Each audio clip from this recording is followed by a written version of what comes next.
एक साहब आए मेरे पास रोते रोते। मैंने पूछा क्या हुआ, क्यों रोते हो? तो कहते हैं मैं बड़ा ही बदकिस्मत हूँ गुरु माता, कोई नहीं है पूरे संसार में, मेरा तो कोई भी नहीं है।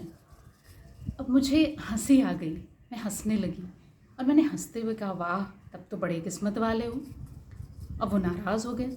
उन्होंने कहा मैं इतना दुखी, इतना परेशान हूँ और मैं इतनी आशा से आपके पास आया था कि आप मेरी मदद करेंगी और आप हंस रही हैं गुरु माता। मैंने कहा देखो, किस्मत वाले तो तुम ज़रूर हो, क्योंकि है तो यहाँ कोई किसी का नहीं, पर सबके आंखों पर पट्टी बंधी है, सब बेहोशी की हालत में, सब एक नशे में धुत। उन्हें सच्चाई नहीं दिखती, पर ईश्वर ने इतनी कृपा की तुम्हारे ऊपर कि अब सच्चाई तुम्हारी आंखों के सामने है कि कोई नहीं तुम्हारा।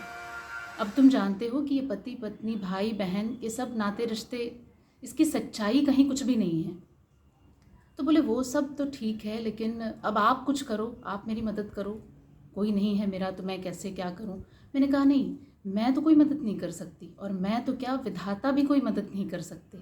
बोले क्यों? क्योंकि ये सृष्टि का नियम है, इसे कोई नहीं बदल सकता। तो बोले मैं क्या करूं, अब मैं क्या करूं अपने जीवन में? मैंने कहा ईश्वर ने इतनी बड़ी कृपा की है तुम्हारे ऊपर, सत्य तुम्हारी आंखों के सामने है, वो पट्टी खोल दी जो बाकियों के आंखों पर बंधी है। तो अपने जीवन का मोल लगाओ, अपने जीवन का अर्थ समझो, और जो समझ आ जाए तो फिर उसमें जीवन खपा दो, वरना तो फिर पानी केरा बुदबुदा असमानस की खान। कब फूट जाए ये बुदबुदा किसे पता।